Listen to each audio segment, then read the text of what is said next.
السلام عليكم ورحمة الله وبركاته. كم دعوة دقيقة ألف يقاري كم نجا خيسني فيا نجان خيسن خن أنيرا ها بوك أجرتي متي بكم جدا تسناجو أنا بقول إذا كنت تجازي الرجع ما تين نبرن جراني أو مكيان تاو جرا ما تين وجين دكانة كتاني وجين كتانغا دكانة تسانون دينو أنا زكاة هذه منا خيسة خباقي قلب متى كان تاو جرا لا خناس روبا جرا أكسيجا du'aayin gaa soomana kana du'aayii ajaa'ibatti godhachaa bee du'aayin soomanaatu sirri qeebalamtee akkana taane alhamdulillah egaati amma kana maal jaa isinitti muree wanti walitti dhaabbatti gaayiti abbaa du'aayii godhatti numaa barana leeylatul qadriin baranaa suna numaaf qeebalamee hoonjee numaa hin dogoggorree haalumaan naate isinis gizee du'aayii godhattan keeysaanin isinitti himaa sirritti du'aayii godhadhaadha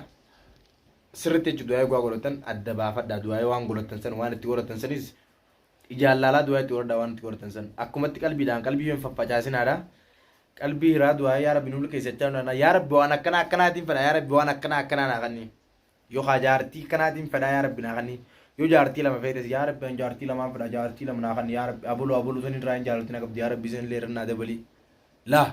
itti himachuu qabdaati waan atu rabbi itti himachuu sodaatte eenyu itti siima